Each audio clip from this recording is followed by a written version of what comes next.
Hello, fictional. Welcome to the Fiction Series X. Today we are gonna see, what if Sona was Issei fiance?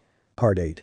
If you end up liking this video, please consider subscribe, so without further ado, let's get into the video. The next morning Issei found that he had more guests than he did the night before.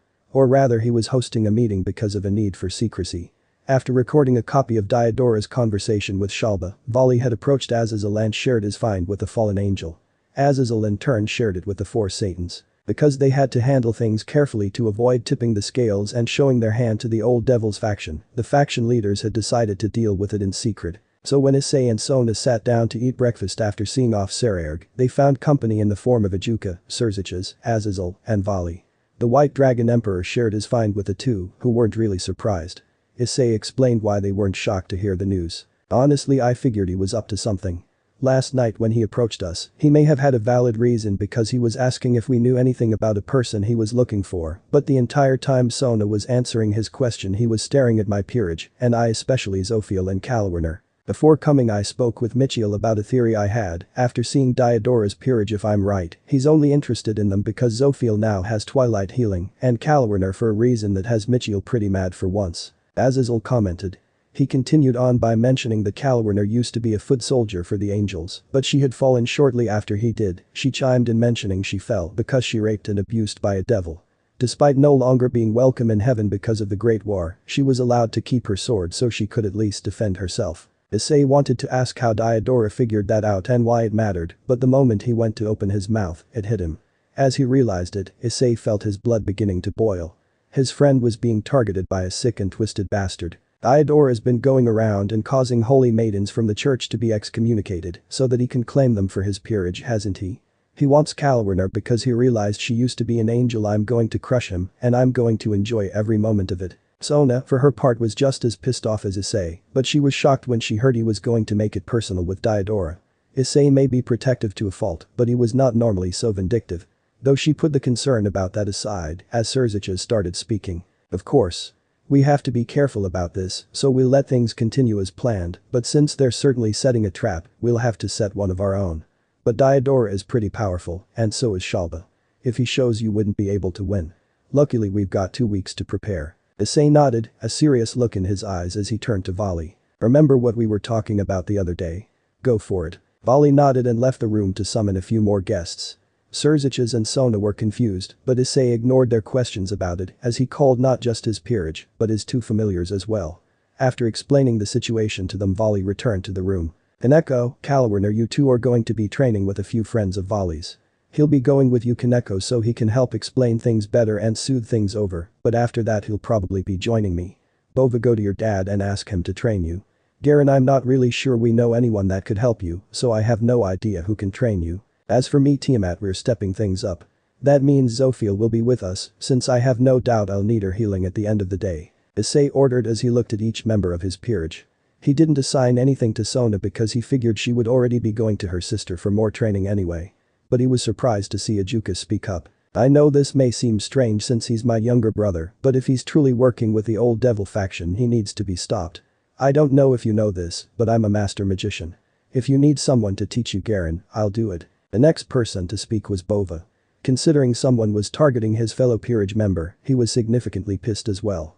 Enough so that he was not just willing to train with his father but eager to. I've got a better idea, boss. Rather than continue your secret training with Tiamat, why don't the 2 of you join my dad and I? The 2 of them working together to train us. We'll reach the next level so quickly that when it comes time to destroy those that target us, you won't even need to use the boosted gear on them. Issei thought about it and nodded his head, finding it to be a fair point and a great idea. 2 teachers forcing him to work beyond his limits would be perfect. Especially if Vali joined in after getting things settled between Kaneko and the person he intended to have her learn from. Sona, however, was confused about the secret training Bova had mentioned that Issei was doing with Tiamat already.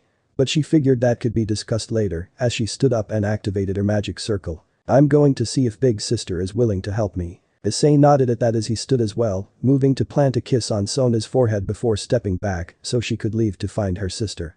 Bova moved from the wall he was leaning against to stand next to him as Tiamat strolled over to them and Zophiel stood up from her seat to join the group. Nodding at everyone else, Issei let Bova teleport them to his father's home to see about getting Tannen to join in on the fun. Aaron sighed as he stood. Well, this should be interesting at least.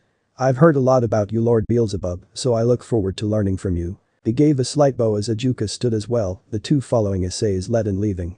That left Kaneko, Kalwerner, Surziches, Azazel, and Vali sitting in the dining room.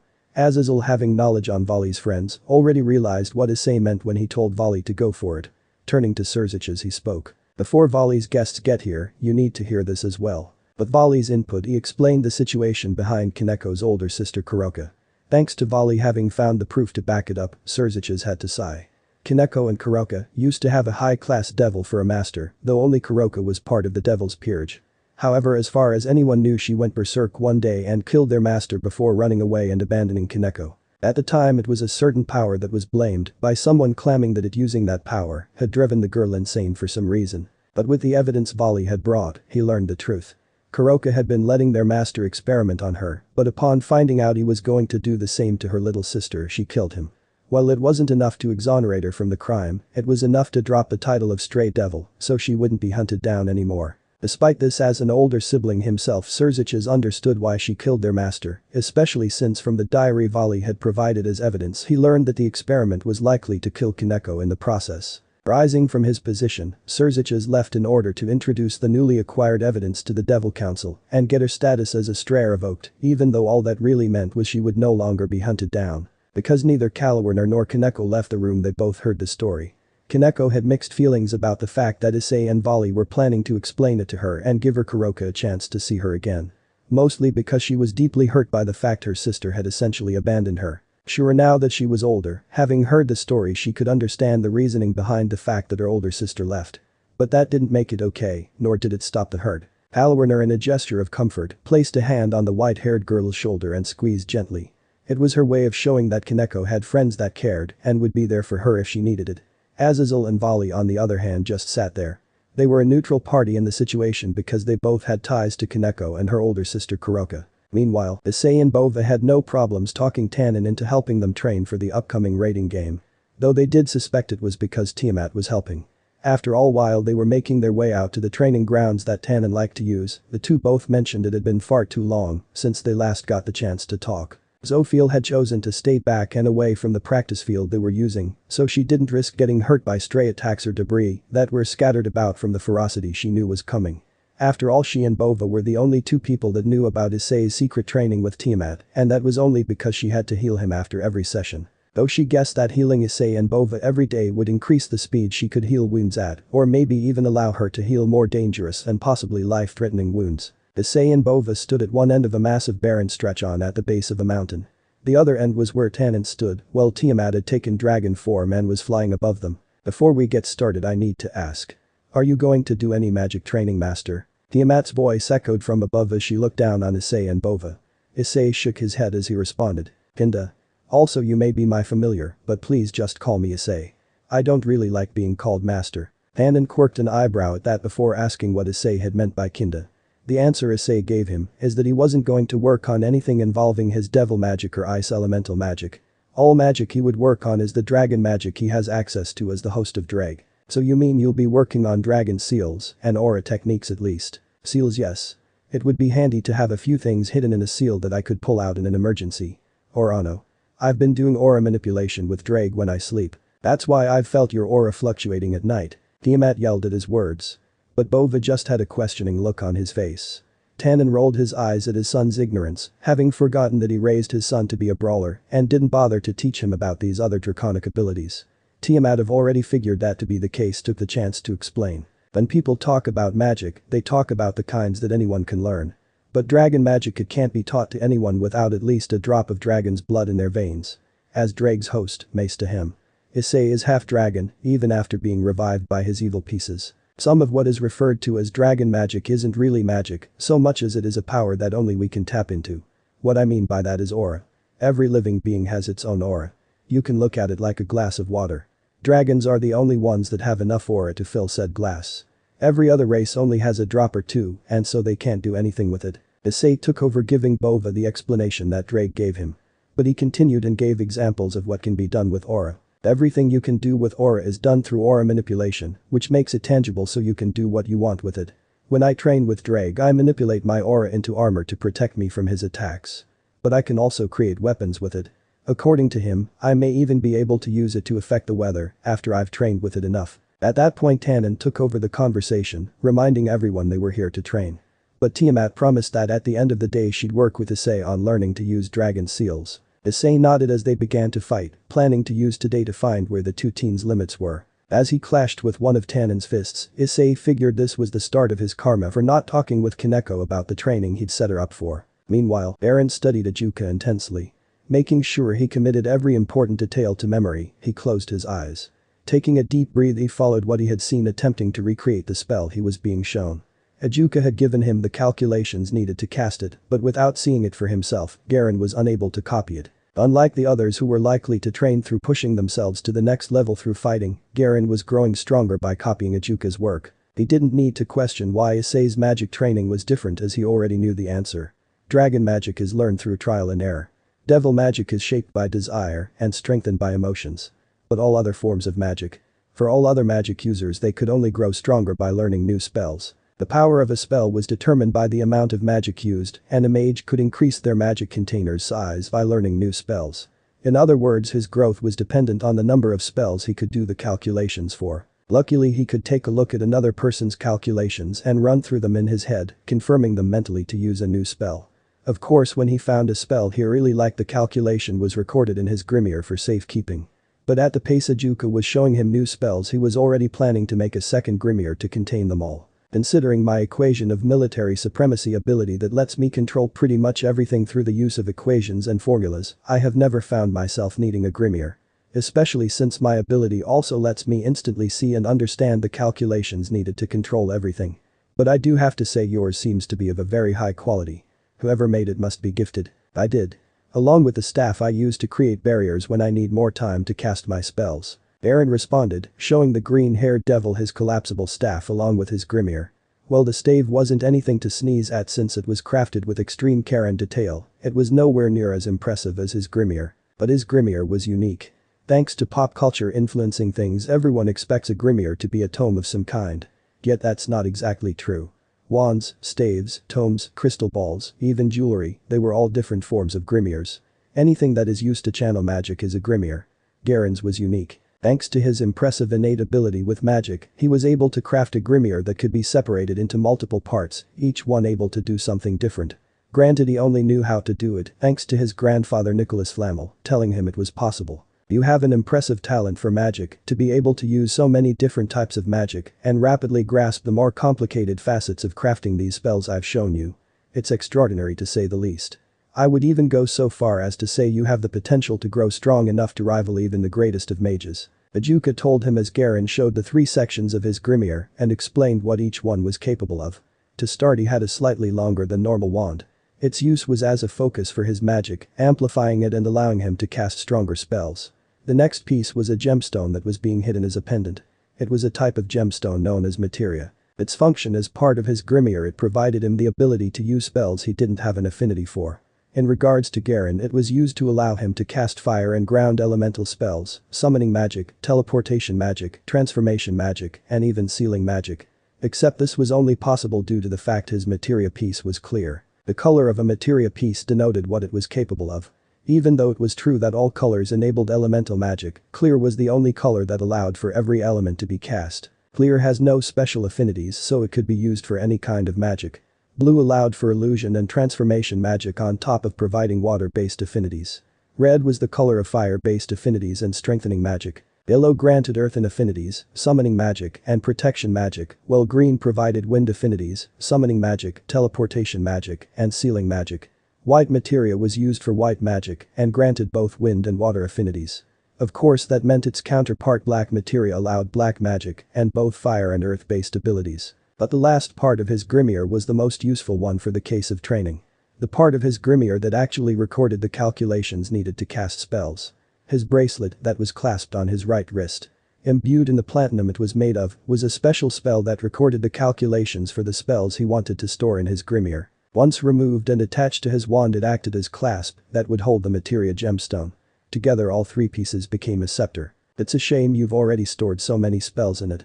To recreate a second grimoire like this one, it'll take you at least a month for each section, and that's only if you have the materials on hand, especially since they have to be refined a certain way to avoid disrupting another part's function. I actually found these materials in the old alchemist workshop in the Lucifuge mansion. It's been a week since Issei became the head of the clan, there is no way that is a new grimoire that only took you a week to create. Well, I did have a little bit of help refining the materia.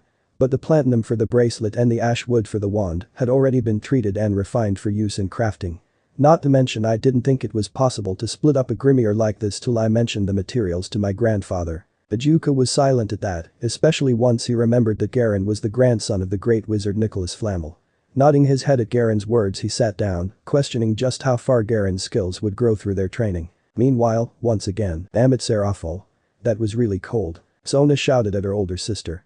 The moment she appeared in Serafol's office, the older devil cleared her schedule for the day, ready to spend time with her little sister. But she was surprised when Sona demanded to train with her. After hearing Sona's explanation, she agreed to the training, and the two moved outside to the Leviathan's private beach. Since they specialized with water-based magic, it was obvious that they trained in an area that kept the two supplied with water. But Sona was unprepared for her older sister's training. The older devil had decided to showcase just how large the gap between them was, attacking Sona with one of her higher-tiered spells, causing the glasses-wearing devil to be encased in a block of ice. But Sona had broken out rather easily, only to be driven into shock by icy cold water. Water so cold it should have become ice instantly. Sorry Sona, I just wanted to make sure you understood just how harsh this is going to be. Upon hearing Serafol's response, Sona nodded, her mouth set in a grim line as she activated her magic seal to retaliate.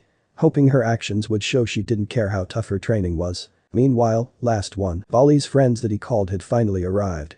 Because he wasn't too worried about things between Kaneko and Kuroka, he just introduced the two he had called for and left, Azazel following him, as he could tell that Kalawirnar would be able to help Kaneko fight through her issues with Kuroka. But after their departure it was an awkward silence.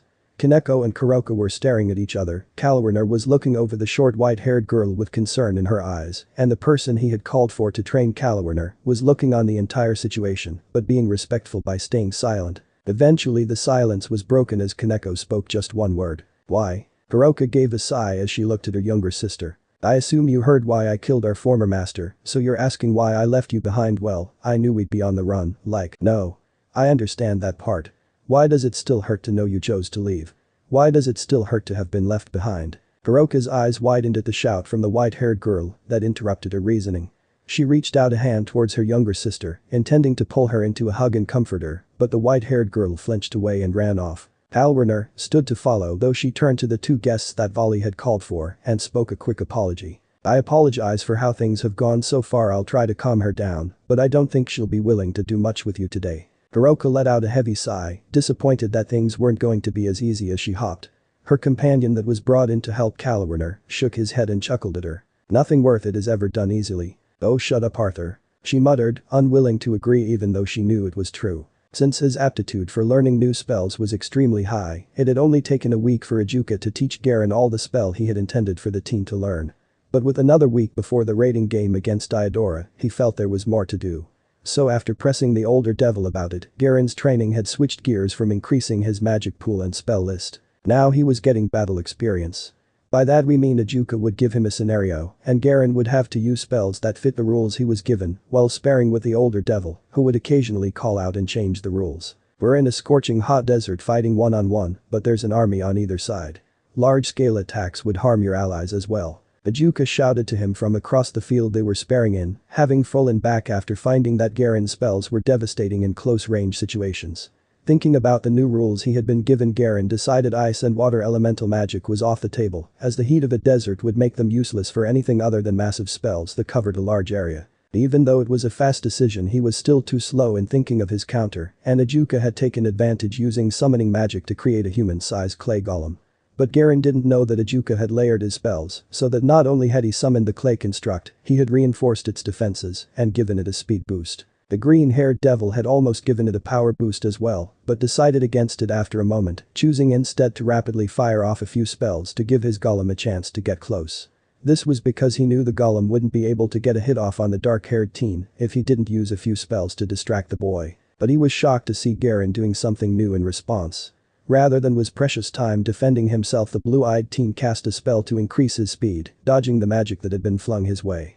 But as he moved, another spell was being cast, a thin lance of flames appearing in Garen's hands as he jumped. Rotating his hands as he pumped his strength into them, he finished the spell, causing the lance to become a flaming scythe that he brought down on the clay golem. Normally a move like that would have been a finishing attack, but Garen wasn't satisfied, and instead of just dissecting the golem in two down the middle, he kept the momentum going as he spun, cleaving the golem's head off before the return stroke severed its body at the waist as well. The grin came to Ajuka's face as he started to lose a bit of his composure and enjoy himself. Letting go of his tight control just a bit, he fell into the rhythm of battle, creating a dozen golem constructs before telling Garen it was now himself versus an army for his battle scenario, this time placed in a tundra. That's more like it. Glacial Gatling. The teen called out, letting his magic form several decently sized magic circles appear behind him. But that was just the beginning. As he pointed towards the center of the group of golems charging his way, the magic circles started launching pillars of ice at an amazingly fast rate. The size of those pillars was nothing to sneeze at either, since they were easily 6 feet long javelins of monstrously thick ice. When the dust settled, Ajuka and Garen both had to gasp at the sight. Not a single shard of Ajuka's golems remained, yet the spears of ice Garen's attack had launched were still perfectly fine, not even a hint of scratch or crack on them. Sharing a look, Ajuka and Garen slowly gained maniacal grins as they returned to their mock battle, which was becoming more and more extreme with every spell cast. Hot damn, this is fun. Garen called out, the adrenaline pumping through his body, giving him the feeling of exhilaration. The green-haired devil that was helping him train couldn't help but agree with the young mage. Meanwhile, Alwerner had managed to calm Kaneko down and get her to agree to at least join them outside while she worked with Arthur for her own training.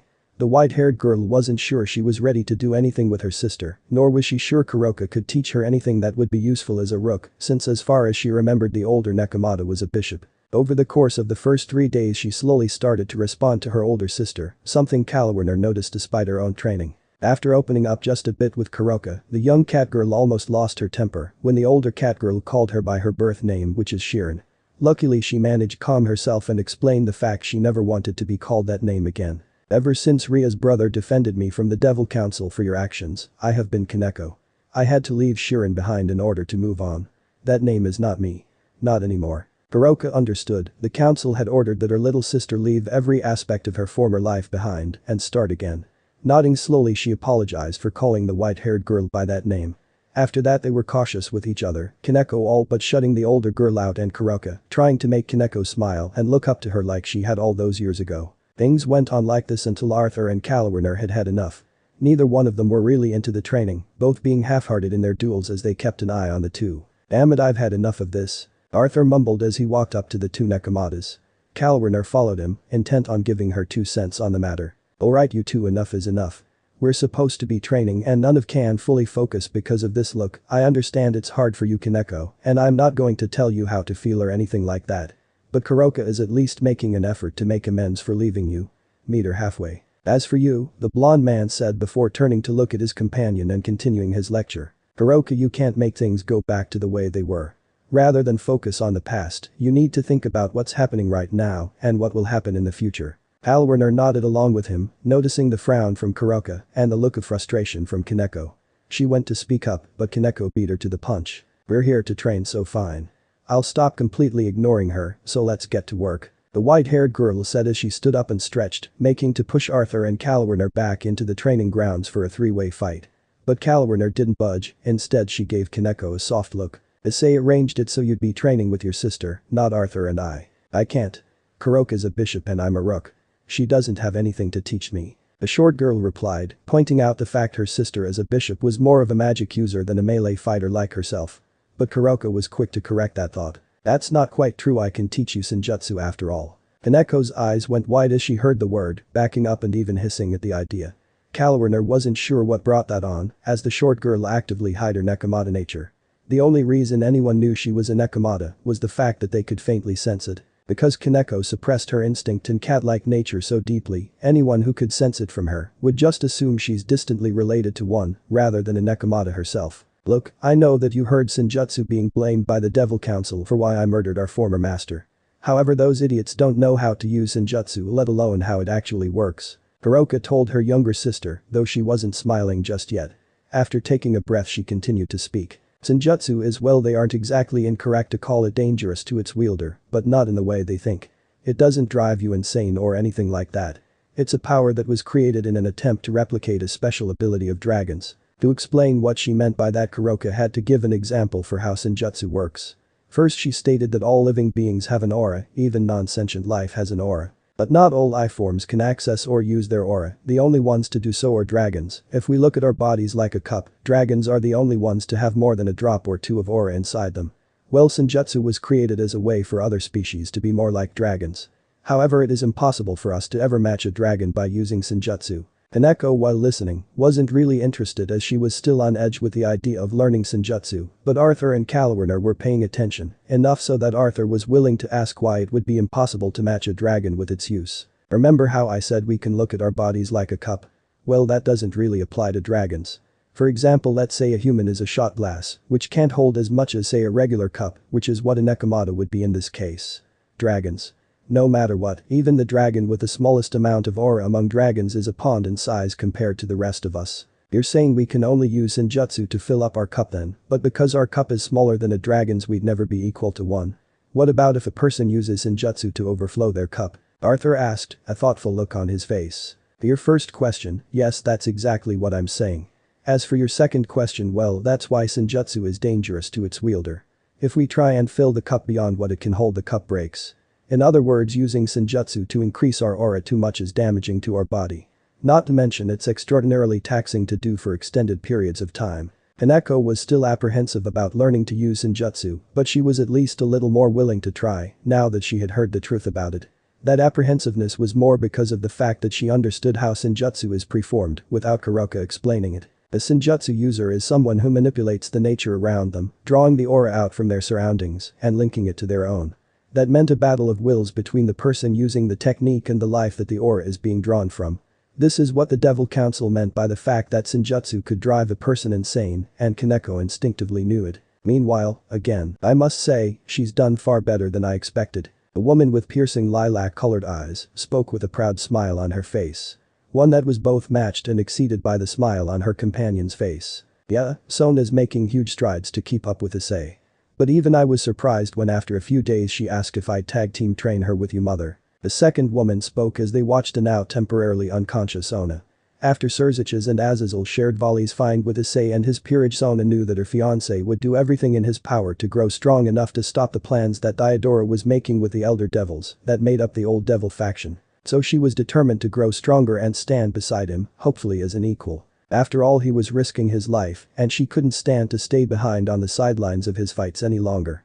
So to be able to stand by his side, she had gone to her older sister for training.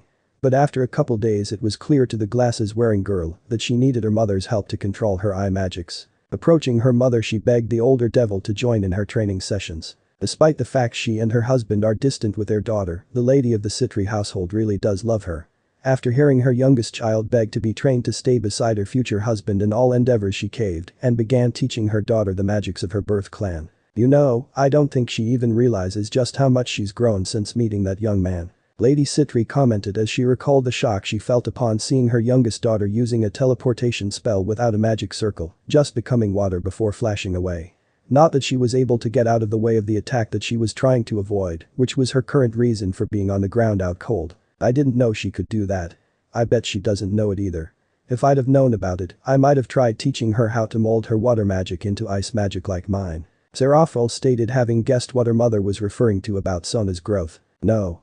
Water magic might be a strong core magic for the Citri, which is why you are both gifted with it, but Sona takes after me more than you did, which means she has a higher affinity for wind magic like my birth clan.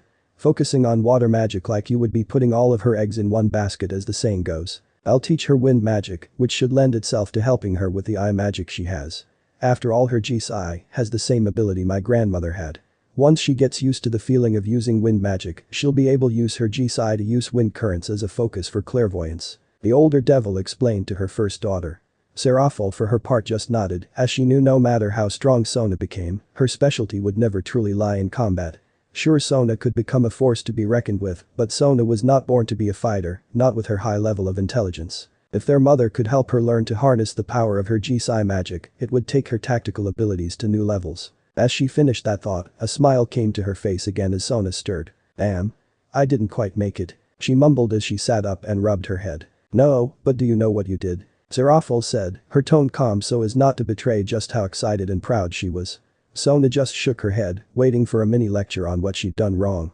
Her eyes became the size of dinner plates when her mother told her that she had teleported without using a magic circle. Yes, it was very impressive to see you doing it almost instinctively. Now take a moment to regain yourself and meet me up on the balcony, my daughter. Since you take after me more than your sister, we're going to see if your affinity to wind magic is enough for me to teach you the basics. Meanwhile, last one. Tiamat walked away from the massive field where Issei and Tannen were still fighting. Every couple of days they'd stop fighting and join Zophiel for a bit of rest and some food. But this time was different. Issei and Bova had improved rapidly, to the point the last bout with the two Dragon Kings had lasted a day and a half before Bova collapsed. But it wasn't from the strain or being tired, no. Bova had taken a hit to the back of the head that gave him a concussion. Normally Tannen and Tiamat would have called for a break so Bova could be healed and Issei could get a bit of rest, but Issei was so close to the next level that he refused to back down. He had Tiamat grab Bova to be healed while he continued to face off against Tannen. Mostly because Tiamat had to hold back when attacking Issei as his familiar. But also because she would be able to get Bova to Zophiel's side for healing far more quickly than Tannen could. Issei ducked under a fist that was aimed at his head and rotated his body into a flip, bringing his leg down on top of the outstretched arm from Tannen. Smirking, the Dragon King dropped his arm and spun, swinging his other arm as he did, intending to slam it into Issei's side before the teen could right himself. But Issei had managed to do so and dug his heels in as he crossed his arms protectively in front of him. Neither one of them were surprised to see Issei sliding along the ground, though he didn't get pushed back as far as the dragon had expected him to be. Lunging forward again, Issei drew Tannen into a fist fight, neither one giving the other any ground as they pummeled each other. For every one punch one would land on the other, they would receive one in return. Moments later they were separated. Issei had taken a fist to the chin, several hits to the chest, one punch to the face that had broken his nose, and his arms were covered in bruises that were forming on top of other bruises from previous clashes with Tannen. Tannen was still standing strong, but Issei had worn him down more than his appearance suggested. It was also harder to tell if the dragon had any bruising since he was in dragon form. While he could keep going, he knew that he wouldn't be able to go much longer without having to use his full might. Issei at this point was panting heavily. He and Bova had been training almost non-stop, and at this point the only reason Issei was still standing was his stubborn determination to get at least one decent attack in on the dragon. As for Bova, well, he was unconscious after taking a blow to the back of the head from his father. Tiamat was busy taking the younger dragon back down the mountain path to Zophiel so he could be healed, as she was positive the hit to the head caused a concussion. HMPH. I'll admit, you've impressed me with your endurance, kid. But it isn't enough. You're still far too weak. The dragon spoke, knowing that he'd be riling the teen up. It was on purpose after all. Issei was very powerful already, and that was without using the power he had as Drake's host. Tannen found himself scared of the full might Issei would one day have. Issei was almost a match for him with just the basic boost ability of his sacred gear and his exceptionally strong magic. But the brown-haired teen had yet to step up. He knew Issei could use his balance breaker, but the teen hadn't even thought to use it apparently. So he was going to force Issei to activate it by crushing Issei's pride until the anger gave way and caused him to use it. As Tannen continued to speak and rile Issei up, he was unaware of the surprise he was about to receive. While he knew that Tannen was doing it on purpose to make him fight even harder than before, Issei was still getting frustrated. With all the potential he had, Issei was still too weak. Partner. I know you're tired of being weak. You have so many reasons to be strong after all. But you are forgetting something. I'm here with you. My power is your power. You want to be stronger? Then use my power. Greg spoke to him, egging him on towards the truth of the boosted gear. But that's because only the red dragon truly knew Tannen's reason for pushing the teen. Sure, he wanted Issei to fight with even more ferocity than before, it would help Issei improve faster. But the true reason the Dragon King was pushing Issei's buttons was because he knew that Issei's emotions would be the key. After all, with how things were playing out, Issei was developing a drive to become stronger than anything. With that drive he could change and evolve his balance breaker. Sacred gears respond to the desires of their wielders after all. Taking a deep breath after hearing Drake's words, Issei recalled the feeling of his balance breaker. Every time he's used it, something had felt incomplete. He recalled hearing that a balance breaker is supposed to be the apex of what a scared gear can do. Realizing what Drake was trying to tell him, Issei smirked as he glared defiantly at Tannen. Letting his power flow freely from his body, it pulsed brightly, causing Tannen to lose sight of him. Letting his power do as it wanted, Issei spoke out with Drake's voice layered over top of his. Welsh Dragon Balance Breaker. Crimson Imperial Scale Mail. The black-haired teen groaned from his place on the ground. Every day for the past week he'd battled against Ajuka. The green-haired elder was extraordinarily powerful. Despite his growth, every time it seemed like he would have an advantage, Ajuka would adjust his power level accordingly. Yet he never made the green-haired devil sweat. Never made him panic. All Garen was able to do was draw the older devil's interest. "Oh, you can cast that spell at this level now. Let's try this then," he heard Ajuka comment once or twice. "Oh come now, this week has been quite the fun one. No need to groan at me." Ajuka spoke as he extended a hand towards Garen. Rolling his eyes, Garen accepted the help to stand up. Sighing as he fully stood up, he turned to the green-haired man. "It has been fun. But it's also been scary as hell.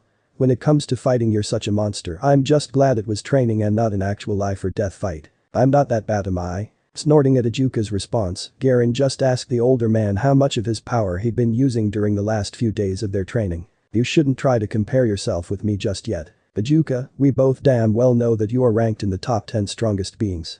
You could easily wipe the floor with me. I just want to know how easily." Garen returned, frustrated his elder companion. With Issei being who and what he is, Garen knew his king would most certainly become a member of the top 10 strongest beings. But it wouldn't do for a peerage king to be the only strong one. Hence his frustration. And while that's certainly true, it's not as bad as you make it out to be. While I could still name a few handfuls of people that could defeat you, that doesn't mean it'd be easy for them. Nor that your peak won't surpass them. "I'm not going to get a straight answer from you, am I?" he commented after Ajuka's rebuke. The green-haired devil just shook his head with a small smile. "Well then I'd say it's time for one final round." Garen spoke as he rolled his neck, hoping they could stop themselves from escalating the sparring match before they ran out of time.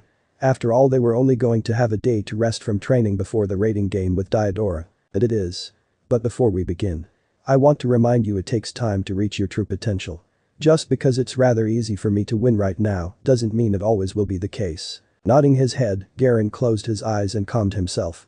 When his grayish-blue orb-like eyes opened, magic was pouring out of him. A confident smirk on his face was the only warning Ajuka got before an explosion of magic began the clash between the two. "With Calwarner, ha!" the long navy blue-haired woman cried out as she thrust her sword forward. She knew it was going to be blocked, but her hopes were that she had enough force in the stab to push Arthur back so she could have some breathing room. It worked, but not enough as she'd hopped for as Arthur quickly swiped his sword at her once more. Leaping over it, she started to spin, bringing her sword down on Arthur's head, only to be blocked once more.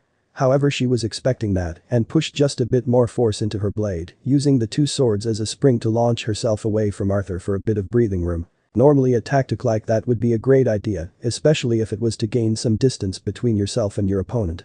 But that won't work with me. Arthur commented casually, bringing his sword down in a vertical swing, the pressure from him attack forming a massive wind blade to be sent flying at Calwarner.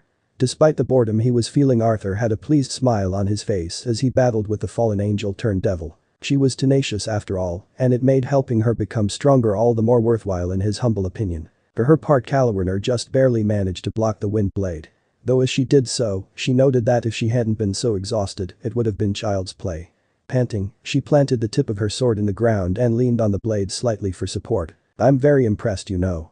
Despite the fact we haven't gotten to do as much training as either one of us would have preferred, you have done quite well." Arthur offered her praise as he sat down to relax a bit. "You've been holding back the entire time, yet I haven't even managed to leave a nick on the edge of your blade, let alone a scratch on your body." She slowly wheezed out as her panting faded. "Ever since I first met Vali and the others in our little group that follow him, I've had strong opponents. My daily training at one time was sparring in a free-for-all with Vali, our friend Bhikkhu, and Kuroka," Arthur told her as a light breeze stirred around them. He paused for a moment before continuing. "I can't deny that it has been extraordinarily easy to fight against you. But considering just how large of a power gap is between us, it makes perfect sense. That doesn't mean you didn't do a good job of shrinking that gap, especially since we've really only been focused on training for half the time we were supposed to." Sighing, Calwarner took his words to mean that she had improved enough to be surprising at the very least. Though she wasn't quite ready to stop just yet. Mentally growling at herself to stand up and push past her limits. "Screw that, Issei and the others are all improving steadily, so I have to keep going as well," she stated as she shakily stood back up. Pointing her sword at Arthur, she demanded to keep going. "Don't stop until I drop to the ground unconscious. Don't pull back and give me a chance to recover. I will keep going with all I have." Applauding her determination, Arthur leapt into a battle-ready stance before charging forward to battle once more. The clash of steel ringing out around them as they danced through the clearing they'd been battling in. With Kaneko taking a deep breath, she let go of the aura she'd been pulling from the plants around her. A pleased smile was on her face as she looked up towards her dark-haired sister. Nicely done. Now that you've discovered what the limit is that you can draw into yourself, the next step is to slowly gather the aura from nature to that point and releasing it again and again. That way you acclimate your body to having access to that amount when you use Senjutsu. Hiroka explained as a proud smile came to her face. Kaneko was a prodigy at Senjutsu just like she'd expected. Granted, part of the reason she was so successful was that Kuroka was helping control the flow of aura so her younger sister could get used to the feeling, but still. With the progress Kaneko had made in the short amount of time she'd been learning, she couldn't be anything less than a prodigy. Kuroka, aren't we supposed to struggle with Senjutsu? The white-haired Nekomata asked, wondering if her older sister was doing something to make it easier for her to get through the basics. Especially as she recalled instinctively realizing that Senjutsu was essentially forcing her will over the will of whatever nature was around her at the time. Normally, there is a slight struggle when using Senjutsu, but until you're used to the feeling aura and linking your aura to the aura from nature, I'm preventing that by controlling the flow. Hiroka sheepishly explained, as she wasn't quite sure that the younger catgirl was ready for the full force of Senjutsu. Controlling the flow? Tilting her head as she questioned it, Kaneko resembled a cat with its curiosity piqued. Despite how much she wanted to stop and gush over how cute it looked, Kuroka gave her little sister the explanation she was asking about. Remember, our bodies are a cup for aura. Because it can be hard to maintain your focus when drawing aura from nature, I'm acting as a valve for you right now. Rather than letting you get the full torrent, I'm regulating it so you get a small trickle of aura. Nodding her head at the words, Kaneko just asked if she'd stop regulating it. Not wanting to upset the white-haired girl and risk the newfound bond they discovered, Kuroka agreed, though she prepared herself to step in if things got out of hand. A few days later, after having Kuroka stop regulating the flow of aura that she drew in with Senjutsu, Kaneko's progress in learning, while accelerated, was still within Kuroka's expectations. Though the older Nekomata was slightly surprised to see she didn't have to step in. After all, despite the white-haired girl being a prodigy like she'd predicted, there was always the chance of being overwhelmed unexpectedly. Now that you've gotten the basics down, we can move on. Since we don't have much time left, there's only one ability I can teach you right now. It's called Tauki. After speaking, Kuroka continued on by telling her younger sister how Tauki works and what it can do. Because it was right up her alley for fighting style, Kaneko took to it with ease, only requiring half a day to be able to use Tauki on her fists. But with 2 days left, before the 2 weeks they'd been given to train were up, she was determined to make the most out of the time by mastering Tauki further. But Bova, Tiamat and Zophiel had managed to convince the young dragon to stay away from the training grounds until Issei and Tannen came back down to rest. Despite his eagerness to continue, he had to give in when Tiamat mentioned that the current battle they could just barely hear was still at a level above his abilities. "Why don't you and I spar then?" he offered as a compromise, not wanting to be left behind in power. "Because I have a better idea that would benefit Zophiel far more than me just kicking you around for her to heal." Tiamat snorted. Over the course of the time they'd been training, Issei had gotten her to be a bit more open with himself and Bova. To the point she was more of a friend than a servant for his peerage like she had been acting before. "I'm all ears then." Bova returned as he started bouncing in anticipation. Chuckling to herself, Tiamat lightly bopped him on the head. Taking her dragon form, she pulled a fang from her mouth before tossing it a short distance away. Using aura manipulation, she turned the fang into a clone of her body and linked the two. "My clone is a training dummy. It will not move and you can wail on it all you like. All the wounds you inflict on it will be transferred to my body and Zophiel can heal them," she told the two, with Zophiel understanding instantly. But Bova was not quite as quick on the uptake and had to ask why that was better for Zophiel than just a regular fight. When Tiamat went to open her mouth, Zophiel beat her to it. "Because I can stay by her side and constantly heal her wounds. It'll help increase my stamina far more than just healing you and waiting till you need healing again." Bova just blinked in response before saying oh. But he recovered and a feral grin came to his face as he waited for Tiamat to say she was ready. Lunging towards the clone, Bova gave his all. Every skill he'd learned and created. Unleashing his rage at the idea of being left behind, he attacked with such a ferocity that for a moment Tiamat worried he'd gone berserk. But after using telepathy to check his mindset, she smiled as she understood. But Sona, training with her mother and sister, was a massive boon to her capabilities.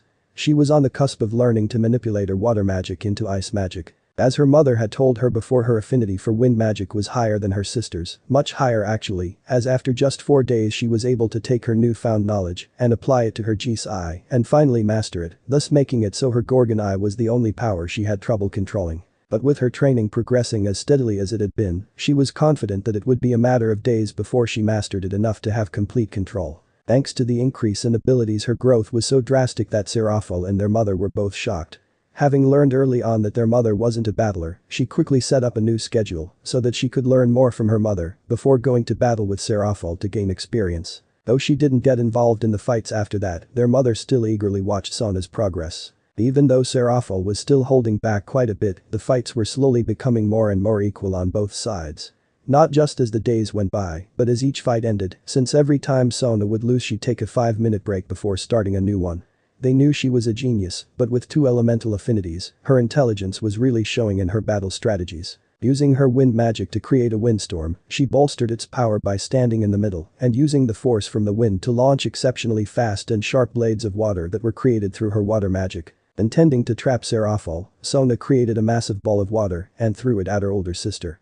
The moment Serafal was trapped inside, Sona used her wind magic to compress the ball of water as much as possible to make it hard to move. But Serafal, being a master of ice magic, just froze it solid before teleporting out of the wind barrier that had been left behind. At one point, to save herself from Serafal's ice magic, she combined wind and water spells to create a warm-watered hurricane as a shield. Which leads Serafal to make a joke about how Sona just needed to learn lightning magic to become a master of storms. Deciding to take the time to look into the basics of lightning magic, Sona cancelled the rest of her training session with Serafal after hearing the joke. She rushed off to the closest person she could think of to learn lightning magic, from which just so happened to be a Keno. Luckily, the queen from Ria's peerage agreed to teach her the basics. "I don't mind. But I've been training with my father a lot lately, so I need someone new to spar with. You spend the rest of the day sparring with me, and I'll teach you." Despite the fact Sona felt chills go down her back at those words, she agreed. Determined, she swore to power through discontented feeling and the sparring match with a Keno and learn all she could about lightning magic in the last few days she could get before the 2 weeks of training were over. But Issei, Welsh Dragon Balance Breaker. Crimson Imperial Scale Male, huh? Tannen questioned as he looked at Issei's balance breaker. He could feel the power increase and it made him worry slightly. Issei had already been equal to about 70% before he'd activated balance breaker. Depending on just how much of a boost it was, Tannen would be in for a struggle. But the next thing that happened was surprising to the old dragon. Issei didn't move at all. It looked more like he was having a chat with Drake mentally. But then the red dragon's voice rang out from Issei's body. "We're on hold for a moment. Some of my former hosts woke up thanks to that surge of power and they want to see the new guy." Shaking his head at that, Tannen sighed before turning his attention to the balance breaker for a close study. He'd met Drake's last host and the man had a less impressive form for the balance breaker. Issei's balance breaker was massively different. The crimson helmet being shaped more like a dragon's head, complete with jade-colored eyes and icy blue horns. The pauldrons on his shoulders had large spikes that were the same icy blue as the horns on the helmet. His arms were covered in a scale-like mesh that protected the elbow joints. Clawed gauntlets protected his hands and wrists, the talons also being icy blue. On the back of each gauntlet was a jade-green orb with a word boost written inside it. His body also had the scale-like mesh protecting it, though it was only noticeable between the cuirass and pauldrons. Though there was a seam at the bottom of where Tannen guessed the ribcage was, likely so as to keep the chest area loose enough to breathe and move comfortably. A jade-colored dragon spreading its wings spread covered the top half just above the seam. While the cuirass was long enough for the front and back, the sides of his hips had to be guarded by thigh guards, which sat on top a thinner layer of metal that just surrounded and protected his thighs even further. Just like with the elbows, the knees were only protected by the scale-like mesh, which led the dragon to think the elbow and knees were left with a lighter protection to allow for better mobility. Issei's shin guards were home to a large jagged icy blue spikes, each mirroring the ones on his pauldrons. The only feature that didn't change compared to what Tannen recalled from the previous host's version of the balance breaker was the metal boots protecting the feet. As he studied the icy blue spikes, Tannen noticed the chill coming off of them and wondered if it was a way to showcase Issei's ice magic. But the more he looked at Issei's, the more he could see it wasn't a true and complete balance breaker. Which was strange. "Hey Drake, have any of your hosts ever had multiple forms for their balance breaker? I see you've noticed. Well, to be honest, this is quite the weird situation. He still has a few dormant powers that need to awaken. Until they do, his balance breaker will never be complete. Instead, just evolving and adapting to match what he is capable of." Eyes grown wide at that response, Tannen muttered to himself. "So it is Lord Lucifer, and I suspect that he also inherited the power of destruction. The Bale clan power is indeed one of his still dormant powers." Drake informed Tannen, the Dragon King, noticing the fact that the red dragon noted that it was just one of his dormant powers. But before he could question Drake further, Issei's conscience had returned from inside the boosted gear. "Sorry about that anyway, I'm ready when you are, Tannen." Issei called over to the Dragon King as he got into a battle stance once more. Taking a deep breath, Tannen did the same. After a moment the two shot at each other, cratering the ground beneath them as they moved. Thanks to his balance breaker, Issei was having a far easier time than before, but it wasn't quite the level Tannen was expecting. Because he could still rely on his instincts, the older dragon mentally called out to Drake to question why. It's not a perfect 100% boost right now because it's incomplete. There's a few things I need to check on from inside the boosted gear right now to confirm my suspicions. But that Drake withdrew back into the boosted gear and Tannen was left to focus on his battle with Issei. Shrugging it off, Tannen threw himself into the fight, enjoying himself quite heavily. Hours later, Issei and Tannen both lay on the ground panting heavily and covered in bruises, cuts, and scrapes. But they were smiling happily as they enjoyed themselves. You know, that balance breaker of yours, it's pretty damn powerful. Tannen groaned out as he recovered enough to sit up. Thanks to their clash, he knew Drake was right in saying it didn't properly double Issei's power since it was still incomplete. But it was more than enough to put Issei on his level even when going all out, which made the fight quite fun. But Issei was unable to respond, having fallen asleep already. Chuckling, Tannen used telepathy to let Tiamat know that they were done before falling back to the ground and gazing at the sky happily. When she came to pick up Issei, she offed a hand, but Tannen was comfortable and asked to be left alone for a bit, so she took off with Issei, intending to gather Bova and Zophiel before heading back to the Lucifuge territory to rest. As she left her fellow Dragon King, Tiamat heard his mutterings about talking to Surziches after things settled back down. When Tannen finally made his way back down the mountain path to join them, he found Tiamat in dragon form with the 3 teens on her back, though Issei was still out cold. Leaving already? He asked, a little pout on his face as he mentally changed his plans from the large feast he'd wanted to send them off from. Yes.